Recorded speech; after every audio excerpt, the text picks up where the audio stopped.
ओम भूर्भुवः स्वः तत्सवितुर्वरेण्यं भर्गो देवस्य धीमहि धियो यो नः प्रचोदयात्। आज का हमारा कक्षा का विषय है ध्यान। घेरण संहिता में 3 प्रकार के ध्यान की चर्चा की गई है महर्षि घेरण जी के द्वारा। लेकिन ध्यान क्या है उसको समझने से पहले, उनके प्रकार पे जाने से पहले हम समझते हैं कि ध्यान है क्या वास्तव में। अगर हम महर्षि पतंजलि जी की बात करें तो उन्होंने सीधा सीधा कह दिए हैं कि तत्र प्रत्येकतानता ध्यानम, विभूतिपाद का तीसरा सूत्र। पहले में तो कहा उन्होंने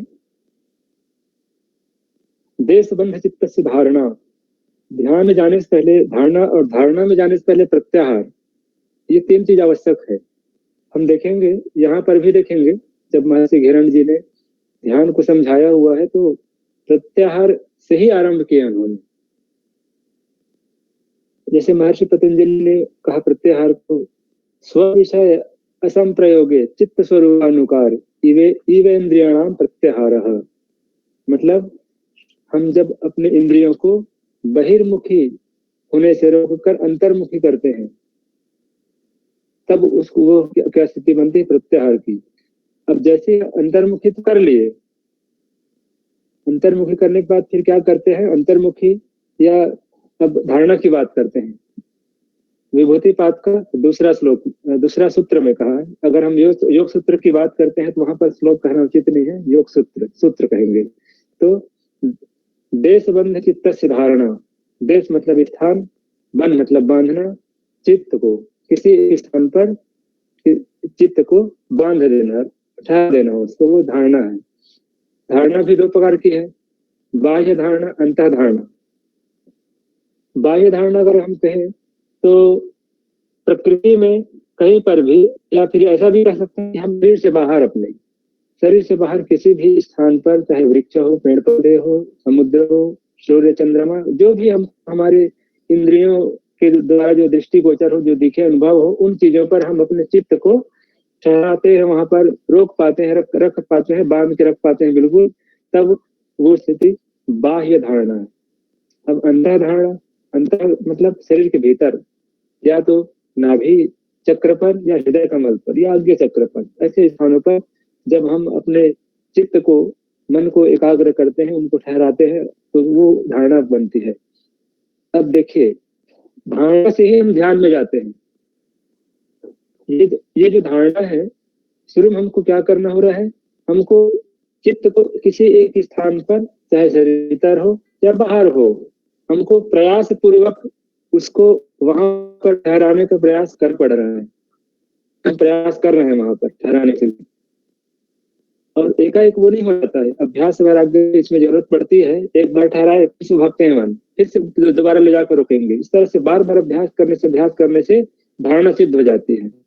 धारणा जैसी सिद्ध होती है तो वही धारणा तब, अब जो कहते हैं विभूतिपाद का 30वें सूत्र में महर्षि पतंजलि जी ने ध्यान को परिचित कराया कि तत्र प्रत्येकतानता ध्यानम। तत्र मतलब वही धारणा, जो धारणा, जिस धारणा के माध्यम से हम अपने चित्त को किसी एक स्थान पर ठहरा पाए हैं, रोक पाए हैं, अपने प्रयास के माध्यम से कर पाए हैं, वही अगर स्वतः मतलब हमको प्रयास ना करना पड़े, केवल बोले अपने चित्त को कि वहां पर स्थान पर रुकना है, बस विचार भेज दिए, फिर जब तक आप इच्छा हो तब तक वहां पर रहे, तत्व प्रत्येकतानता, मतलब उसमें कोई अविच्छिन्न रूप से किसी प्रकार का उसमें बन ना आए, किसी प्रकार का उसमें एक प्रकार से अवरोध ना आए, वह अधिक समय तक, जब तक हम चाहते हैं। अगर समय की हम बात कर रहे हैं तो लगभग 12 से 24 घंटे का जो अवधि होता है वो ध्यान की अवस्था है। वो उतना समय तक अगर रख पाते बिना किसी विचलन के, तो वह अवस्था की जाती है। ये महर्षि पतंजलि जी ने कहे। अब आते हैं महर्षि घेरण जी के अनुसार से, तो इसे थोड़ा स्क्रीन पे देखते हैं। एक स्टोरी भी इसमें लिया गया है, उसे भी हम बात करेंगे। जैसे यहाँ पर थोड़ा परिचय है, उसको देख लेते हैं। यहाँ पर महर्षि घेरण जी ने स्पष्ट कहा है कि किसी विषय या वस्तु पर एकाग्रता या चिंतन की क्रिया ध्यान कहलाती है। पूर्व के मंत्रों में ध्यान की परिभाषा देते हुए महर्षि घेरन ने कहा था, क्या कहा था कि ध्यानात् प्रत्यक्षम् आत्मनि। मतलब ये है कि ध्यान महर्षि घेरन जी के अनुसार क्या है, स्वयं का जो आत्मा साक्षात्कार है, आत्म साक्षात्कार, प्रत्यक्ष आत्मानुभूति, ये क्या है, अवस्था है, ध्यान की अवस्था है। ये महर्षि घेरन जी ने स्पष्ट कहा है। फिर वो कहते हैं कि जब ध्यान में प्रत्यक्ष अनुभूति होने लगे, प्रत्यक्ष मतलब सीधा सीधा जिस प्रकार से हम अपने ज्ञानेंद्रियों से, कर्मेंद्रियों से संसार की बाह्य वस्तुओं को, विषय वस्तुओं को हम अनुभूत करते हैं, उनको देखते हैं, छूते हैं, उनको हम देख पाते हैं स्पष्ट रूप से, ठीक वैसे ही अगर हम आत्मानुभूति करने लगे, प्रत्यक्ष मतलब अपने शरीर के भीतर भी, मन में और कहीं पर किसी भी स्थान पर, हृदय में या आगे चक्र पर, हम जो चीज विचार में मन में लाए वो हमको स्पष्ट दिखने लगे, तब वो अवस्था ध्यान की कहलाती है। यहाँ पर फिर उन्होंने कहा कि प्रत्यक्ष अनुभूति होने लग जाए तब उस अवस्था को वास्तविक ध्यान कहा जा सकता है। अब यहाँ पर महर्षि घेरन जी ने सप्त साधन की बात उन्होंने की है घेरन संहिता में, षट्कर्मणा शोधनम से आसनेन भवेत् दिनम, ये जो सप्त साधन है उन्होंने कहा है कि प्रत्यक्ष की यह कहकर व्याख्या की जिस प्रकार हम अपनी आंखों के सामने एक पदार्थ को स्पष्ट देख सकते हैं, उसी प्रकार अगर हम अपने मन के सूक्ष्म अनुभवों को अंतःचक्षु के सामने मन दृष्टि से स्पष्ट कर सके तो वही अवस्था ध्यान की। यही बातें का लिखा गया है। फिर कह रहे हैं कि यह जो स्थिति सुखदेव ने अनुभव की।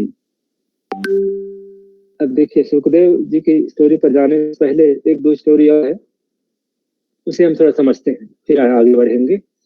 यहाँ पर एक स्टोरी ये बनता है कि एक अध्यापक ने क्या किए, कक्षा में अंधेरा, दरवाजा बंद करवा दी, फिर अंधेरा था। उसके बाद सब बच्चे क्या है, ध्यान में सबको बैठने के लिए कहे, और सब बच्चे ध्यान में बैठे थे और उन्होंने अपने घड़ी को निकाल करके रख दिए। मतलब स्थिति ऐसा था रूम की, कमरे की, कि कुछ आपस में दिख नहीं रहे थे, ऐसा था। तो फिर गुरु जी ने वहां पर पूछा उन्होंने कि क्या समय हुआ है अभी। तो एक बच्चा जो सबसे लास्ट में बैठा था, उन्होंने स्पष्ट वैसा उत्तर दिया जैसे उन्होंने सब कुछ देखा हो। उन्होंने कहा कि गुरु जी आप तो घड़ी को तो नीचे रख दिए हैं और उसका समय भी उन्होंने बताया, ऐसा इतना हुआ है। अब जब वास्तव में जब देखे, जब वो लास्ट में बैठा था ना, अगर वो चाहता तो भी नहीं देख पाता। तो इससे ये पता चला कि वास्तव में वो ध्यान में ही चला गया था, और ध्यान ही हर हमारे जो कर्म संस्कार है उनको हम उसको हम क्या कर सकते हैं, उसको दग्ध कर सकते हैं। दग्ध मतलब जला सकते हैं, भस्म कर सकते हैं ध्यान के माध्यम से। परमात्मा का साक्षात्कार करने का कोई अगर शीघ्रगामी मार्ग है तो वो ध्यान है। इसी नाम से श्रीमद् भगवद गीता में भी ज्ञान से बढ़कर ध्यान को कह दिए भगवान श्री कृष्ण ने। फिर दूसरा जो इसमें आते हैं सुखदेव जी की, हुआ क्या था, सुखदेव जी के बारे में आप लोगों को हमने एक बार कहा भी था कि वह ब्रह्म ज्ञानी थे जन्म से ही, पहले से ही। तब ये क्या है, राजा जनक जी के दरबार में गए और उन्होंने सुन रखा था राजा जनक जी के बारे में कि वह जीवन मुक्त राजा है। तब ये उनके पास गए और उनसे कहे कि हे महाराज, आप तो हर प्रकार के सांसारिक कर्म करते हैं, अगर कोई अपराधी हो तो उनको सजा देते हैं, अगर कोई अच्छा कर्म करते हैं तो उनको सम्मान करते हैं, उनको पुरस्कार देते हैं, और हर प्रकार के जो सांसारिक चीजों में आवश्यकता है हमारे जीवन में, वो सारे क्रियाकलापों में आप लिप्त हैं या है, इसमें है, आप उनसे अलग नहीं है, विरक्त नहीं है, तो आप अपने आप जीवन मुक्त कैसे कहते हैं। तो राजा जनक जी ने वहां पर कहा कि हम आपको इस बात को व्यवहार में अर्थात प्रैक्टिकल करके दिखाते हैं। तो उस समय क्या है, उनके राज्य में कोई बहुत बड़ा पर्व का आयोजन हुआ था, यह आयोजन किए थे उस समय, उसी दिन की बात है। और सुखदेव जी को बोले, उसको क्या है ना, एक पात्र जिसमें तेल रखा हुआ था, उनको बोले कि इसको आप दोनों हाथ से पकड़ना है और पूरे नगर का भ्रमण करना है। तो सुखदेव जी बोले कि ये कोई बड़ी चीज थोड़ी है, बहुत सुंदर चीज है। मैं एक नगर, एक बार तो क्या, 3 बार 4 बार मैं इस नगर की भ्रमण कर सकता हूँ महाराज। तो बोले कि ठीक है। उनके साथ सैनिक भी भेजे और उनको सख्त हिदायत दिए, अगर एक बूंद भी तेल भूमि पर गिरे तो इसके गर्दन वही उड़ा देना कर सीधा। अब डर गए सुखदेव जी। अब 3 बार उन्होंने चक्कर लगाए, पूरा घूमते रहे, बिल्कुल ध्यान से, बिल्कुल सजगता से, एकाग्रता के साथ, एक बूंद भी तेल नहीं गिरे। अब राजा जनक जी के पास पहुंचे तो महाराज पूछे उनसे कि कैसे सुखदेव जी, नगर का सब इतना बड़ा पर्व था आज, तो सजावट देखे होंगे, लोग कितना उत्साह से खुशी मनाए हैं, सबका वर्णन करें आप। तो सुखदेव जी कहते हैं कि महाराज मुझको तो कुछ दिखा नहीं, कौन सा सजावट की बात करते हैं आप, मेरा तो पूरा ध्यान इस एक बूंद तेल गिरे ना उस पर था, तो मैं सजावट कहाँ से देख पाता। तब महाराज दत्त जी उनको कहे कि यह स्थिति हमारी रहता है, हम क्या है, आप अब ऊपर देखिए, हम जहाँ बैठते उस ऊपर को देखिए। तो वहां पर क्या है, बर्छा, बर्छा को क्या किए थे, एक प्रकार से वो भाला जैसे रहता है, जिसमें उस नोक में ना उसका जो एक छोर में और लगे रहता है लोहा का धार नुमा, उसको बर्छा बोलते हैं। तो लाठी का, उसका हैंडल लाठी का रहता है, या फिर एक प्रकार से तलवार भी कह सकते हैं। तो उस पर क्या है, घोड़े की पूंछ की बाल को बांध करके ऊपर में, अपने सिर के ऊपर में रखवा रखे थे वो।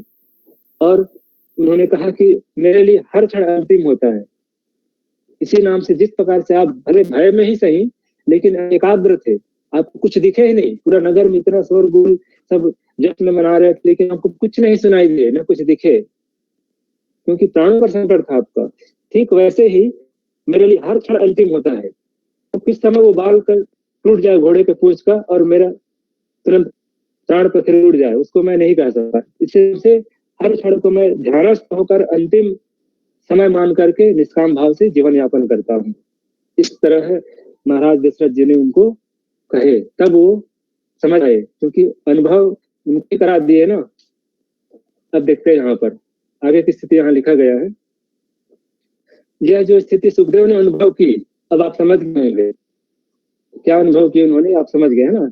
यह भी ध्यान की स्थिति थी।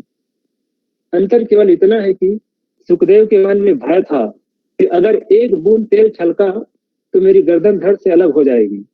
उनके मन में जो भय था उसने उनकी एकाग्रता को बनाए रखा। जब यही एकाग्रता सहज रूप से व्यक्ति धारण करता है, तब वह ध्यान की स्थिति में परिणत हो जाती है। और ध्यान की इस अवस्था में मनुष्य जो कुछ सोचे या कल्पना करे वह स्पष्ट दिखाई देने लगता है। कुछ भी सोचे, यहाँ की तुलसीदास जी ने भी कहा यहाँ पर कि जब हम इस अवस्था में पहुंचते हैं, ध्यान में जब पहुंचते हैं, तो हमारे लिए कुछ चीजें छिपता नहीं है, सारी चीजें हम जो इच्छा करी हो मन माही, हरि प्रसाद कुछ दुर्लभ नहीं। तुलसीदास जी ने वहां पर स्पष्ट कहा है रामचरितमानस में कि इच्छा मात्र से ही जो चीज पूरे होने लगे तो समझिए कि परमात्मा के निकट है आप। वही बात यहाँ पर ध्यान में कह रहे हैं। ध्यान मतलब क्या है, ध्यान परमात्मा नहीं, आत्म साक्षात्कार होंगे परमात्मा से, फिर उसमें दोनों नहीं है, आत्मा परमात्मा में कोई भेद नहीं है, दोनों भेद है, एक है दोनों। कुछ भी सोचे या कल्पना करे वह फलीभूत हो जाती है और प्रत्यक्ष हो जाती है। इसी को योग की भाषा में कल्प वृक्ष कहते हैं। अब यहाँ पर एक नया शब्द आ गया, कल्प वृक्ष। कल्प वृक्ष मतलब ऐसा होता है कि आप इनसे जो इच्छा करेंगे ये तुरंत प्रदान करते हैं। ठीक वैसे ही हमारा ध्यान कल्प वृक्ष की भांति हो जाता है, जो भी इच्छा होंगे स्वाभाविक रूप से स्वतः तुरंत प्राप्त होते हैं, कुछ ही क्षण में। ये बिल्कुल प्रत्यक्ष अनुभूत है। अब यहाँ पर बता रहे हैं महर्षि किरण जी कि ध्यान एक अभ्यास नहीं है, ध्यान एक स्थिति है वास्तव में, बिना किसी अवरोध के अनवरत व अविच्छिन्न रूप से गतिमान चेतना स्थिति। इसलिए कहा जा सकता है कि ध्यान का अभ्यास नहीं होता, बल्कि ध्यान की एक स्थिति को प्राप्त है, एक स्थिति है जिसे प्राप्त करना होता है। ध्यान की स्थिति का अनुभव होता है जिस प्रकार तेल को एक बर्तन से दूसरे बर्तन में डालने पर बिना रुकावट की मोटी धारा निकलती है। यहाँ पर एक उदाहरण और ले सकते हैं, पानी और तेल। पानी और तेल को एक बर्तन से दूसरे बर्तन में अगर हम डालते हैं, अगर पानी को डालेंगे तो उसकी धारा क्या है, वो बूंद बूंद करके टूटते हुए पानी गिरती है। लेकिन अगर तेल को डालेंगे तो वो अविच्छिन्न बिल्कुल एक तार सा, इसी को ही महर्षि पतंजलि जी ने भी तत्व प्रत्येकता ध्यानम, वही धारणा जब एक तार से चले, किसी प्रकार का विचलन से रहित होकर चले, ध्यान हो जाती है। जहां पर धारा गिर रही होती है केवल वही आपको हलचल मालूम पड़ती है, तेल की धारा की बात है। ठीक उसी प्रकार ध्यान की स्थिति भी है, जहां पर छल के वहां प्रत्याहार और धारणा की स्थिति है। बिल्कुल ध्यान प्रत्याहार और धारणा के बिना संभव ही नहीं है। लेकिन जब मन छलके नहीं, बहिर्मुखी अवस्था से अंतर्मुखी अवस्था में प्रवेश करते समय विक्षेप न हो, तब वह अंतिम स्थिति ही ध्यान है। अब महर्षि घेरण जी ने 3 प्रकार ध्यान की चर्चा यहाँ पर किया हुआ है उन्होंने, इसे देखते हैं। यह 6वां अध्याय है और 7वां समाधि की बात करेंगे उसमें। तो 6वें अध्याय का पहला श्लोक में उन्होंने कहा कि स्थूलम ज्योतिष सूक्ष्मम ध्यानस्य त्रिविधम विदुः, स्थूलम मूर्तिमयम प्रोक्तम ज्योतिष तेजोमयम तथा सूक्ष्म विदुमयम ब्रह्म कुंडली पर देवता। इसी में पूरा सब सार समा गया है। स्पष्ट कर दिया उन्होंने कि स्थूल ध्यान क्या है, ज्योति ध्यान क्या है और सूक्ष्म ध्यान क्या है। 3 प्रकार के ध्यान की यहाँ पर बात की गई है, स्थूल, ज्योति और सूक्ष्म। स्थूल मतलब सीधी बात है, जो हमारे ज्ञान इंद्रिय कर्म इंद्रिय जिनको अनुभव करे, देखें प्रत्यक्ष रूप से, प्रत्यक्ष अनुभूत, वह स्थूल है। और ज्योति मतलब अगर हम किसी दिव्य प्रकार की ज्योति पर ध्यान करें तब वो ज्योति ध्यान है। और सूक्ष्म मतलब आत्म तत्व का ध्यान, परमात्मा का ध्यान, ब्रह्म का ध्यान। अब इसे देखते हैं क्या गया यहाँ पर। स्थूल ध्यान, ज्योति ध्यान और उसके बाद सूक्ष्म ध्यान के भेद से 3 प्रकार के ध्यान होता है। ये इंपॉर्टेंट है, ऑब्जेक्टिव पूछ लिए जाते हैं कि ध्यान कितने प्रकार के हैं। स्थूल ध्यान वह कहलाता है जिसमें मूर्तिमय इष्ट देव का ध्यान हो। ज्योतिर्मय ध्यान वह है जिसमें तेजोमय ज्योतिरूप ब्रह्म का ध्यान चिंतन हो। तथा सूक्ष्म ध्यान उसे कहते हैं जिसमें बिंदुमय ब्रह्म कुंडली शक्ति का चिंतन किया जाए। अब हम बात करेंगे स्थूल ध्यान की। स्थूल ध्यान की 2 विधियों का वर्णन महर्षि घेरण जी ने किया है। पहली विधि हृदय का ध्यान या अनाहत चक्र पर ध्यान है, और दूसरा गुरु का या सहस्त्रार पर ध्यान। देखते हैं पहला हृदय का। यहाँ पर है हृदय में गुरु के स्थूल रूप का ध्यान करना। पहला में अपने हृदय पर ध्यान कीजिए। कल्पना कीजिए कि वह एक बड़ा सागर अमृत से भरा हुआ है और उसके बीच में एक द्वीप है जो रत्नों से भरा हुआ है, और वहां की बालू भी रत्न चूर्णों की है। वहां की बालू में जितने थोड़ा सब रत्न के हैं। पहली बात यहाँ पर उन्होंने कहा कि हमको अपने हृदय पर ध्यान करना है, हृदय पर। फिर दूसरा है, फिर कल्पना ये करना है कि वो हृदय कहाँ पर है। हृदय में क्या है, एक बड़ा सागर है। वो सागर अमृत वाला सागर है, अमृत रूपी सागर है हृदय में हमारा। अर्थात हृदय हमारे जो अमृत रूपी सागर है उससे भरा हुआ है, और उसके बाद उसके बीच में एक द्वीप है जो रत्नों से भरा हुआ है। पहला हृदय, दूसरा हृदय में सागर, और उसके ऊपर में उसके बीच में एक द्वीप है जो रत्नों से भरा हुआ है। और उस रत्न के पास क्या है, बालू, जो भी क्या है रत्न के चूर्ण है उसमें। इस द्वीप में फलों से लदे अनेक वृक्ष हैं जो द्वीप की शोभा बढ़ा रहे हैं। ये पुष्प द्वीप की खाइयों की भांति प्रतीत होते हैं। अनेकानेक सुगंधित पुष्प जैसे मालती, मल्लिका, चमेली, केसर, चंपा, पारिजात और स्थल पद्म आदि बिखरे हुए हैं। द्वीप के कोने कोने में इन पुष्पों की सुगंध फैली हुई है। इस द्वीप के मध्य में कल्प वृक्ष नामक पेड़ है। कल्प वृक्ष का भावार्थ समझ गए होंगे, जो हर प्रकार की इच्छाओं को पूर्ण करे। इसकी 4 शाखाएं चारों वेदों का प्रतिनिधित्व करती है। कल्प वृक्ष की बात यहाँ पर। अब यह वृक्ष सुंदर फल फूलों से लदा हुआ है। संपूर्ण द्वीप में कोयल पक्षी की मधुर बोली एवं भ्रमर के गुंजन की ध्वनि सुनाई दे रही है। इस द्वीप में एक चबूतरा है। यह चबूतरा हीरे, नीलम आदि अनेक प्रकार के रत्नों से सजा हुआ है। पुनः कल्पना कीजिए कि उस चबूतरे पर आपके इष्ट देव बैठे हुए हैं। इष्ट देव जो जिसे भगवान आदिनाथ, भगवान शंकर जी गुरु द्वारा बताई गई विधि के अनुसार इष्ट पर ध्यान कीजिए। इष्ट देव यदि गुरु हैं तो उनके स्वरूप को देखिए। उन्होंने शरीर में जो वस्तुएं धारण की हुई है, जैसे वस्त्र, माला इत्यादि, उन पर अपनी एकाग्रता को केंद्रित कीजिए। इस विधि से विद्वान व्यक्ति अपने गुरु के स्थूल रूप पर ध्यान करते हैं।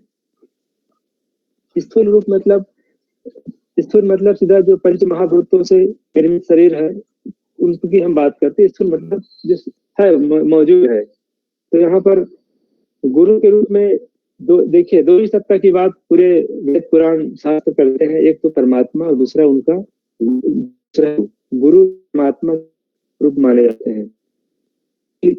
दोनों में अंतर ये है, बेसिक अंतर। गुरु क्या है, केवल वो कृपा कर सकते हैं,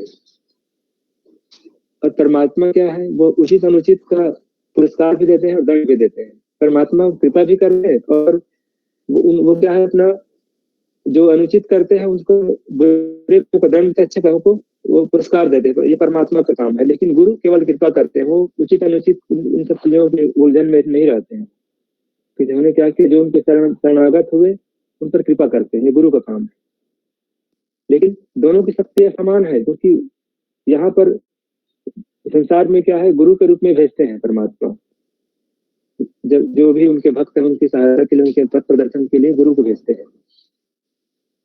अब यहाँ पर हम बात करते हैं, देखिए इसे समझने का प्रयास करें। इस चित्र में थोड़ा देखेंगे। पहले जो चित्र है, यहाँ पर ये चेतना है। चेत मतलब हमारी जो इंद्रियां हैं वो क्या है, यहाँ पर बहिर्मुखी है, मतलब संसार की ओर है। जो बाहर दिखा रहे हैं ना, ये सब संसार है, ये सब संसार है पूरा। इसमें क्या है, चेतना या सजगता का बाहर झुकाव। अभी हमारा जो चेतना है या सजगता, देखिए चेतना हम इस नाम से कर रहे हैं। अगर हम मन बुद्धि अहंकार की बात करेंगे तो वो थोड़ा अलग हो जाता है। चेतना मतलब जिसके कारण हम हमारे शरीर में प्राण प्रवाहित है। अब प्राण यहाँ पर शब्द आ गया है, तो प्राण और श्वास में अंतर है, ये भी स्पष्ट कर देते हैं थोड़ा सा। प्राण अगर कोई एक क्षण के लिए भी बाहर कर दे तो तुरंत प्राण हो जाएंगे, मतलब मृत्यु हो जाएगी। लेकिन श्वास को समय के लिए 1 मिनट के लिए रोक लेंगे तो मृत्यु नहीं होगी। कुंभक करके हम 2 मिनट रोक लेते हैं, इससे मृत्यु नहीं होना है। ये अंतर है। प्राण के बिना हम क्षण मात्र भी नहीं रह सकते, लेकिन श्वसन को कुछ समय तक हम बाहर भी कर सकते हैं, अंदर भी रख सकते हैं, और ये स्थिति है। दोनों में बेसिक अंतर है। ठीक वैसे ही चेतना और जो मन बुद्धि अहंकार है उनमें अंतर है। मन कुछ बाहर भी रखते हैं, भीतर भी रह सकते हैं, किसी भी जगह उतर सकते हैं, लेकिन चेतना को नहीं कर सकते हैं, है ना। चेतना तो हमारा इसी को कहीं कहीं पर आत्म तत्व के रूप में माना गया है, क्योंकि चेतना ही तो है जिसके माध्यम से हम हमारे शरीर में हम प्राण ले पा रहे हैं, हलचल कर पा रहे हैं। हमारे शरीर में हर प्रकार का मूवमेंट चेतना जब तक है तब तक है। तो यहाँ पर अभी मान के चलिए हमारी सजगता या चेतना किनके माध्यम से काम करते हैं, मन बुद्धि अहंकार के माध्यम से। तो अभी क्या है, हमारा जो इंद्रिया है वो अपने विषयों की ओर, संसार की ओर, संसारिकता की ओर बहिर्मुख है, बाहर की ओर अभिमुख हुआ है, अभिमुख नहीं हुआ है। ये स्थिति पहला चित्र यहाँ बता रहे हैं। अब हमको करना क्या है, इसको भाई हमको ध्यान की ओर पहुंचना है तो उसको अंतर्मुखी करने होंगे। तो ये जो हमारा चेतना जिन पदार्थों के माध्यम से या जिन साधनों के माध्यम से, इनके साधन क्या हो गया, मन बुद्धि चित्त अहंकार, ये इनके साधन है। इन साधनों के माध्यम से यह बहिर्मुखता का अनुभव यहाँ पर कर रहे हैं। इसको हम क्या करेंगे, उनको भाई हमको ध्यान से रागना है। तो उसको सबसे पहला शर्त है प्रत्याहार करना। प्रत्याहार मतलब उनको बहिर्अभिमुखी है, उनको अंतर विमुख मतलब बहिर्विमुख करेंगे, मतलब अंतर करेंगे उसको। तो हमने यहाँ पर दूसरा चित्र लिया, यहाँ पर अंतर्मुखी बनाना। उनको क्या करेंगे, जो बाहर की ओर अपने मन से स्वच्छंद गति से इधर उधर चलान हो रहे थे, उनको अब अपने लक्ष्य की ओर, ध्यान की ओर ले जाने के लिए हमने उसको विमुख कर दिए, वहां से बाह्य विषयों से विमुख कर दिए। तब उनका अब क्या हो गया, मार्ग अंतर्मुख की ओर हो गया। यहाँ पर आपको आत्म तत्व मिलेंगे आगे चित्र में, और तो वहां की ओर इनका हो गया। अब दूसरा जो चित्र बता रहे हैं यहाँ पर, कह रहे हैं कि जो चेतना है, चेतना के जो साधन है, मन बुद्धि चित्त अहंकार, ये सब चीजें अब अंतर्मुखी हो रहे हैं दूसरे चित्र में। अब अंतर्मुखी होंगे तो यहाँ पर सीधी सीधी बात है, प्रत्याहार की घटना घटेंगे यहाँ पर। फिर तीसरा चित्र में कहते हैं कि चेतना या मन की अवस्था में प्रवेश। अब यहाँ पर ये क्षेत्र क्या है, हमारा चेतना का क्षेत्र है, ये जो सर्कल बना हुआ है। अब तीसरा चित्र में क्या हो गया, ये जो मन हमारा चेतना के क्षेत्र में प्रवेश कर गया। ये हमारा जो बाह्य विषय थे उनसे हम विमुख कर लिए और अपने जो लक्ष्य है उस ओर हम उसको अग्रगामी कर लिए। फिर कह रहे हैं चौथा में, ये जो यहाँ पर एक जो सर्कल दिख रहा है, छोटा सा डॉट, आत्मा है। हमको क्या है, आत्मा। ध्यान का मतलब क्या है, महर्षि घेरन जी ने स्पष्ट कहा है, ध्यानात् प्रत्यक्षम आत्मनि। ध्यान आत्म साक्षात्कार की अवस्था ध्यान है। तो हमको क्या करना है, इस आत्मा को साक्षात्कार करना है, इसको हमको प्राप्त करना है, हमको प्रत्यक्षानुभूत करना है, ये हमारा लक्ष्य है। अब यहाँ पर एक और डायग्राम बना हुआ है, इस पर थोड़ा देखने का प्रयास करते हैं। यहाँ पर तीन त्रिकोण बना हुआ है, जिसमें से एक सत है और दूसरा रज है। यहाँ पर भी लिखा हुआ है, एक तमस है, एक रजस है। जो येलो कलर है, पीला कलर है, वो तमस है। तमस गुण को, तीन गुण है हमारा, तीनों गुण से पूरा संसार भी बना है और हमारा शरीर भी बना हुआ है, जिनके प्रभाव में आकर के हम अच्छे बुरे हर प्रकार के जो हम स्वभाव या हमारा जो व्यवहार बनते हैं, उनके लिए ही जिम्मेदार होते हैं।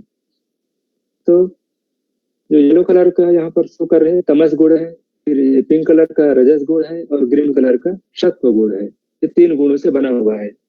अब तीन गुणों के अधीन हमें शरीर रहते हैं। इसी नाम से हम क्या कहते हैं, जब हम प्रकृति को उदाहरण लेते हैं ना, तो शरीर को हम उनसे जोड़ देते हैं, क्योंकि उन्हीं चीजों से वो भी बना हुआ है। ये मन बुद्धि अहंकार प्रकृति के हैं। अभी मान के चलिए यहाँ पर हम प्रकृति की बात कर रहे हैं और आत्मा की बात कर रहे हैं। शरीर और प्रकृति एक ही हो गया। प्रकृति में भी क्या है, दो चीजें हैं। एक तो है कि मूल प्रकृति, हम अगर आत्मा की बात करेंगे और मूल प्रकृति की बात करेंगे, दोनों में ज्यादा अंतर नहीं है, क्योंकि दोनों परमात्मा ही स्वरूप है।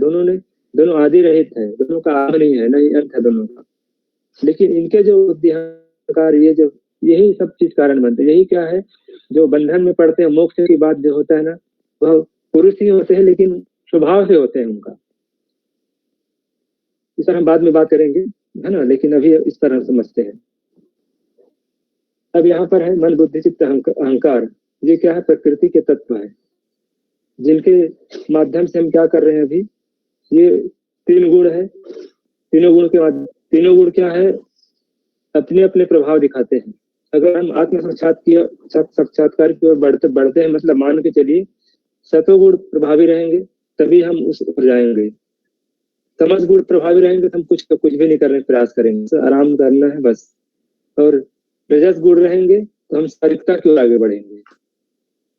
रजस का मतलब ऐसा है कि बिना रजस के या बिना रजस के कोई क्रियाशीलता हो ही नहीं सकता। सत्व गुण मतलब केवल अच्छा सोचते हैं, लेकिन करने के लिए हमको रजगुण की आवश्यकता ही पड़ेंगे, है ना। तो क्रियाशीलता के लिए रजगुण भी आवश्यक है, तीनों गुणों के ही प्रभाव में। लेकिन अगर हमको सत्कर्म करने हैं तो उस समय सत्व गुण प्रधान होना चाहिए, बस शर्त ये है। बाकी तीनों गुण आवश्यक है। ऐसा नहीं कि ये आलसी वाला है, इसको छोड़ दें तो कुछ नहीं कर पाएंगे हम, इसको भी छोड़ देंगे तो केवल सोचते रह जाएंगे। क्रियाशीलता के लिए आवश्यक है, तीनों गुण अनिवार्य है। इसमें से अब हम बात करेंगे शून्यावस्था। शून्यावस्था मतलब यहाँ पर जो देख रहे हैं परमात्मा, इसको आत्मा के रूप में लिया गया है। इन्हीं का हमको क्या है, इन्हीं का हमको साक्षात्कार करने हैं। तो जैसे पहला चित्र में हमने संसारिकता की ओर से अपने चित्त को, मन बुद्धि अहंकार को हमने क्या किया, विमुख किए। दूसरा में हम चेतना के भीतर प्रवेश कराए, चेतना के करीब लाए। तीसरे में प्रवेश करा लिए। उसके बाद बाहर का संबंध विच्छेद हो गया। यहाँ पर आप देख पा रहे हैं, यहाँ पर पहले क्या है, ये बाह्य था, संसार था ये पूरा। अब इसमें संसारिकता से हम कट गए पूरा। प्रत्याहार की स्थिति पूरी तरह से घटित हो गई है। अब हम धारणा की ओर आगे बढ़ रहे हैं। इसमें बाह्य स्थिति से हम कट गए, अब हम आ गए अपने चेतना क्षेत्र में। आत्म साक्षात्कार के लिए हम यहाँ पर आगे बढ़ रहे हैं। तो ये मन बुद्धि चित्त अहंकार, इन सब की हमको आवश्यकता पड़ता है। इनके माध्यम से हम क्या करते हैं, सतरस्तम, इनके माध्यम से क्या करते हैं, शून्य अवस्था में जहाँ हमारे आत्मा का स्थान है, निवास स्थान है, यहाँ अंत देखने का प्रयास करते हैं।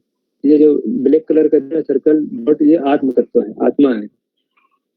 अब यहाँ पे महर्षि घिरण जी ने एक अच्छा सा उत्तर दिया हुआ है कि जैसे गीता में परमात्मा का या आत्मा का स्थान हृदय स्थान पर बताते हैं, कहीं कहीं जगह पर उपनिषदों की बात करेंगे पर आज्ञा चक्र में बताते हैं। तो महर्षि घिरण जी ने दोनों पक्ष का समर्थन करते हुए दोनों स्थान पर उन्होंने माना हुआ है और अलग अलग ढंग से उन्होंने उत्तर दिया हुआ है।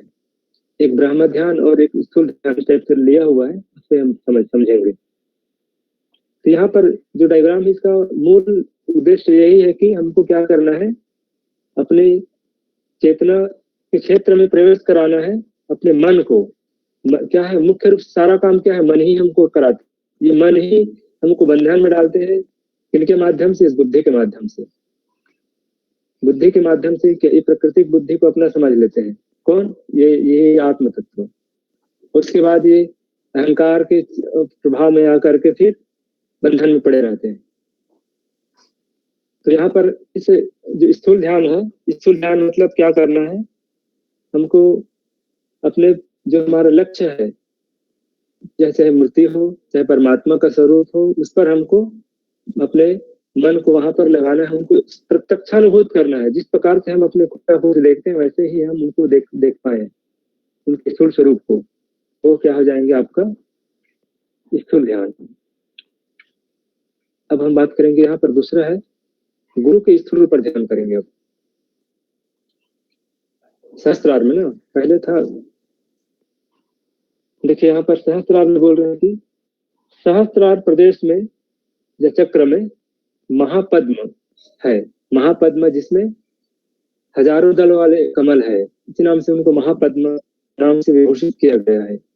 जिसके 1000 दल है और उसके मध्यवर्ती प्रदेश में 12 दलों वाला एक छोटा सा कमल है। 12 दल तो विजय कमल की बात है। इन दलों का रंग छ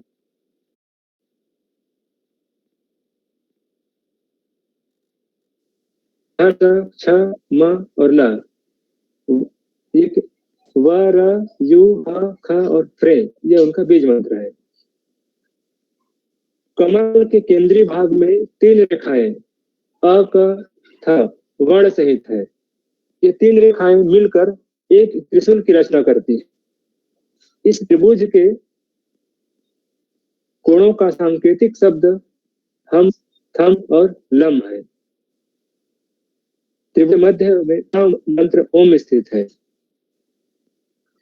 ध्यान के समय सहस्त्रार में यह देखने का प्रयास कीजिए कि सहस्त्र दल कमल के मध्य में ध्वनि और प्रकाश के प्रतीकात्मक रूप में हंसों का एक जोड़ा बैठा हुआ है। हंसों का यह जोड़ा गुरु पादुकाओं का प्रतीक है। पादुका मतलब एक प्रकार का ये खड़ा हुआ है, चाहे पादुका जिसको बोलते हैं, जिसको पैर में धारण करते हैं। दोनों हंस गुरु के चरण उनके पादुका का प्रतीक है। श्वेत पद्म में बैठे हुए गुरु के 2 हाथ और 3 नेत्र हैं। श्वेत पद्म में मतलब कमल पर बैठे हुए गुरु के 2 हाथ और 3 नेत्र है, मतलब भगवान आदिनाथ की बात कर रहे हैं। तो वे श्वेत वस्त्र तथा श्वेत पुष्पों से बनी माला पहने हुए हैं और उनके वाम भाग में लाल वस्त्र धारण किए उनकी शक्ति सुशोभित है। इस प्रकार गुरु का ध्यान करने से स्थूल ध्यान की सिद्धि होती है। देखिए यहाँ पर स्थूल ध्यान कहने से तात्पर्य ये नहीं हो रहा है कि हमको वहीं पर जाकर देखना ऐसा नहीं है।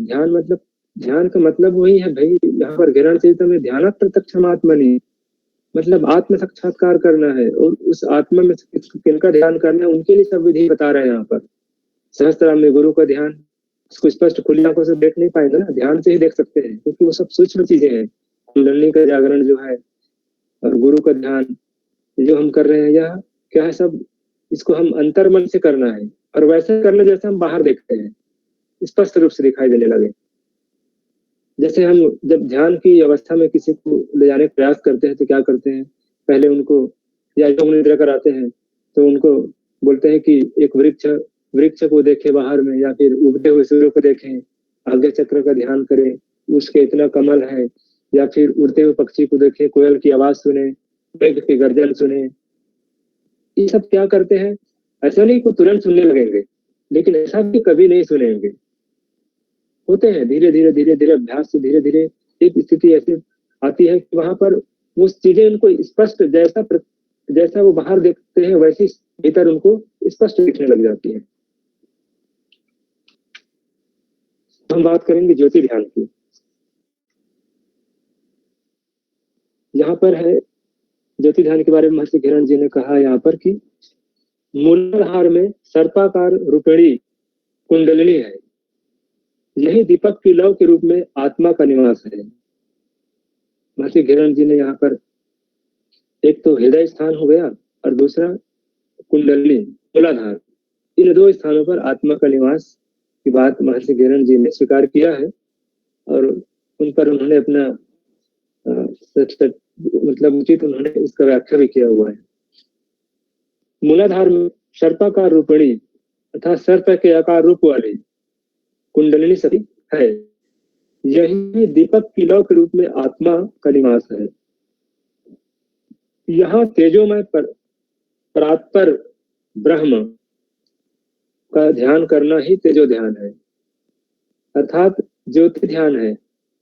भौहों के मध्य और मन के ऊर्ध्व भाग में जो प्रणवात्मक ज्योति है, मतलब प्रणव रूप में जो ज्योति है, प्रणव मतलब परमात्मा, उस ज्वालावली युक्त ज्योति का ध्यान ही ज्योति ध्यान कहलाता है।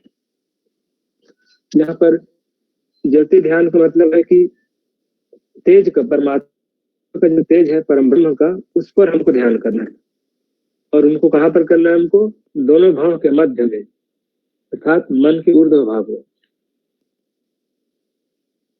यहाँ पर दो चीजें हैं, एक तो यह है कि मूलाधार शक्ति कुंडली के ध्यान करने की बात की गई है ना, यहाँ पर भी परमात्मा के स्थान कहा गया है, और दूसरा है भावों के मध्य में अर्थात आज्ञा चक्र में। परम शिव का जो स्थान हम कहते हैं उसमें जो निद्रा की स्थिति में, वह इन पर क्या करना, उनके तेज का, इसमें स्वरूप का ध्यान नहीं करना है ना, यहाँ पर उनके जो तेज है, जो ओजस्विता है, उनका ध्यान करना, एक ज्योति के रूप में हमको देखना है।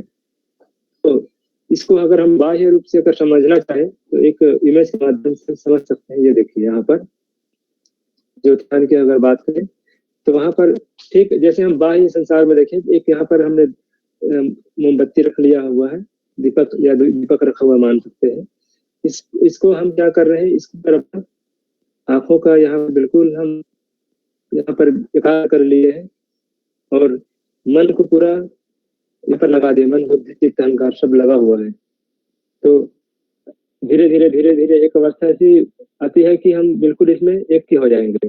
ठीक वैसे ही अगर हम अपने भीतर, कहाँ पर, एक मूलाधार चक्र है और दूसरा है आज्ञा चक्र, इन दो स्थान पर अगर हम परमात्मा का ध्यान करेंगे, उनके तेज का, ठीक यहाँ पर जैसे ज्योति का अनुभव कर रहे हैं ना, यहाँ पर उनकी प्रकाश, वैसे ही वहां पर परमात्मा के प्रकाश का हम जब अनुभव करने लगेंगे तो उनका, जैसे कि एक उदाहरण से भी ले सकते हैं, गीता में जब अर्जुन जी प्रार्थना करते हैं भगवान से उनका विश्व रूप देखने के लिए, तो जब वो दिखाते हैं उनको दिव्य दृष्टि दे करके, तो उनका तेज इतना रहता है कि ऐसा लगता है अर्जुन जी को कि यहाँ पर करोड़ों सूर्य एक साथ तो नहीं आ गए करके, मतलब वो देख नहीं पाते हैं, उस तेज की यहाँ पर बात है। अभी देखते हैं यहाँ पर, अतः जो आत्मा मूलाधार में है वह व्यक्त है, और वह भी एक केंद्र है जहाँ पर हम आत्मा के प्रकाश का अनुभव कर सकते हैं। और जो आत्मा शुद्ध तत्व के रूप में है वो अव्यक्त है।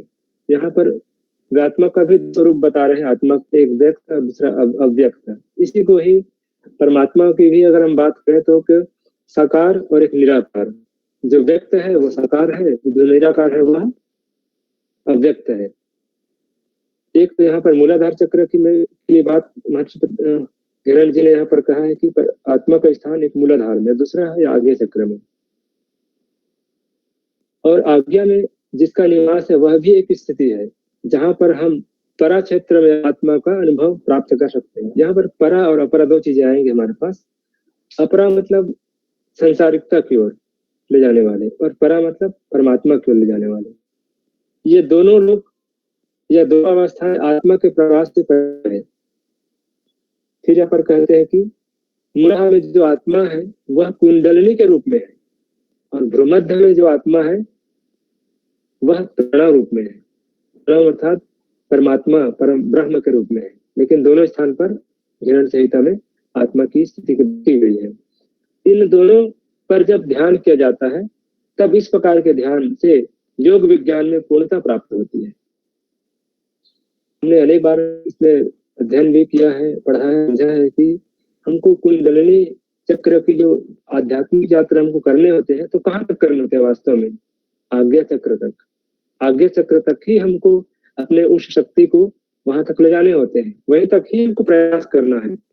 उसके बाद आज्ञा चक्र तक ले जाने में सफल रह गए तो आगे की क्रिया स्वतः हो जाती है। इसी नाम से यहाँ पर कहा गया है कि मूलाधार से प्रणव, अर्थात यहाँ पर आज्ञा चक्र, यहाँ तक अगर हमने कर लिया, ध्यान के माध्यम से ले गए उस शक्ति को, तो योग विज्ञान पूर्णता प्राप्त अवश्य होगी। और समस्त जो हमने त्रिकोण वाले जो डायग्राम में देखा, सुनने मतलब आत्मा परमात्मा में जब हम पदार्थ और विषय को न देख कर मात्र आत्म प्रकाश का अनुभव करते हैं तब वह स्पंदन नाद अनुभूति होती है। और जब हम प्राणाद की पहुंच के क्षेत्र में प्रवेश करते हैं तब वह प्रकाश या ज्योति का क्षेत्र कहलाता है। देखिए यहाँ पर ज्योति मत सीधा सीधा परम ब्रह्म की बात कर रहे हैं। यहाँ पर उनके जो प्रकाश है, उनका दिव्य तेज है, उनकी बात कर रहे हैं। जैसे जैसे हम शीर्ष के नजदीक आते हैं मूल स्पंदन को सुनने में सक्षम हो जाते हैं। जैसे हम आज्ञा चक्र तक हमने सफर कर लिया, फिर अब हम क्या करेंगे? सहस्त्रार से व्योम चक्र, इधर जब आगे बढ़ेंगे, शीर्ष को और ऊपर आगे बढ़ेंगे तो फिर हम जो सूक्ष्म से सूक्ष्म है, जो परमात्मा का जो परारूप है, उनको भी क्या है सुनने में, उनके दिव्य ध्वनि को, उनको साक्षात्कार करने में हम सक्षम होते चलेंगे। ऐसा यहाँ पर मत्स्य किरण जी ने कहा है। अब हम बात करते हैं इसका तीसरा अंतिम ध्यान, सूक्ष्म ध्यान।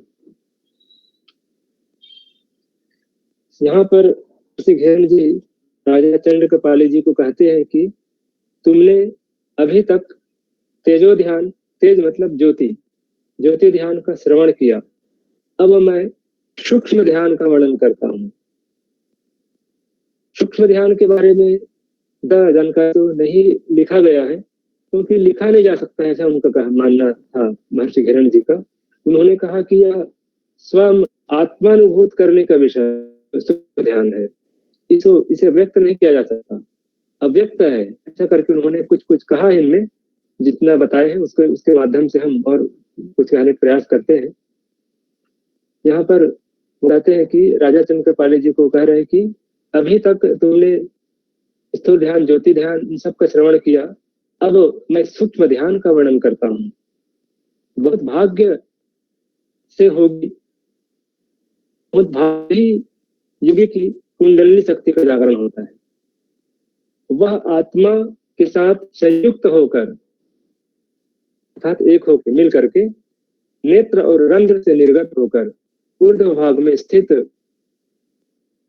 नेत्र और कपाल रंध्र की बात है ना, से निर्गत होकर उनसे बाहर निकल के ऊर्ध्व होकर क्या है स्थित राज नामक के स्थान में विचरण करते।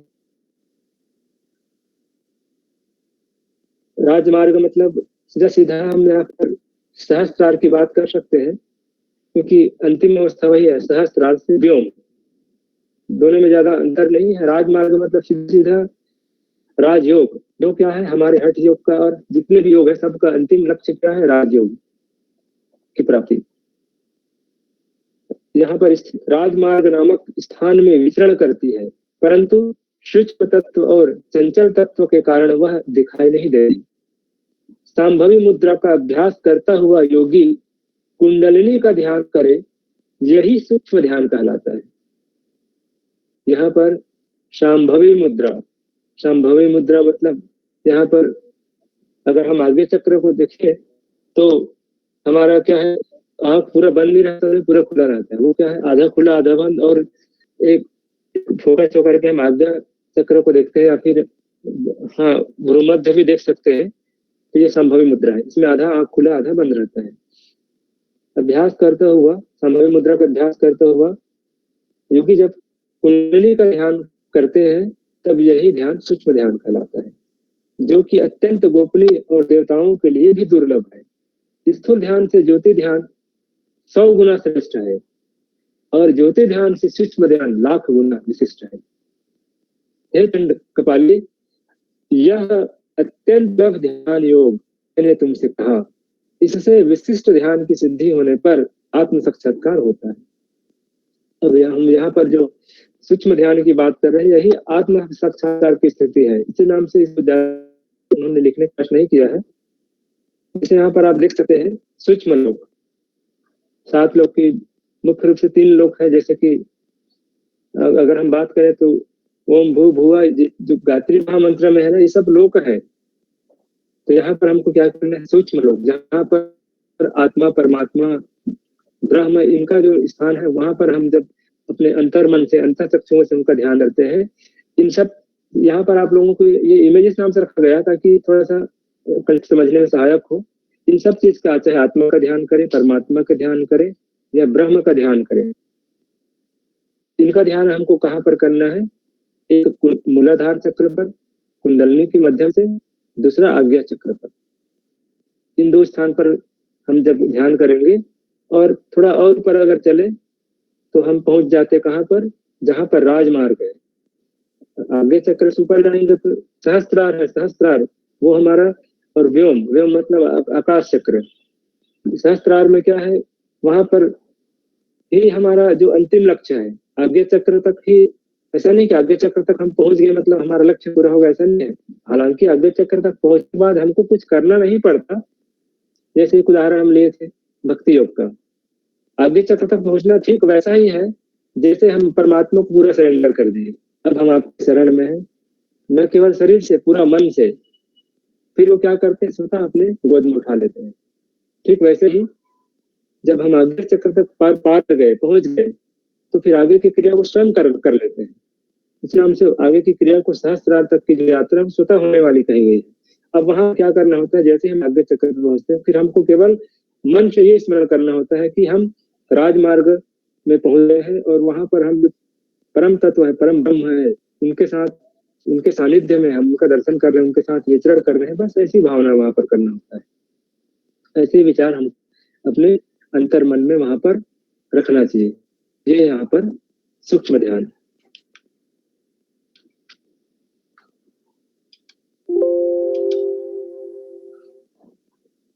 सूक्ष्म ध्यान में इतना ही है।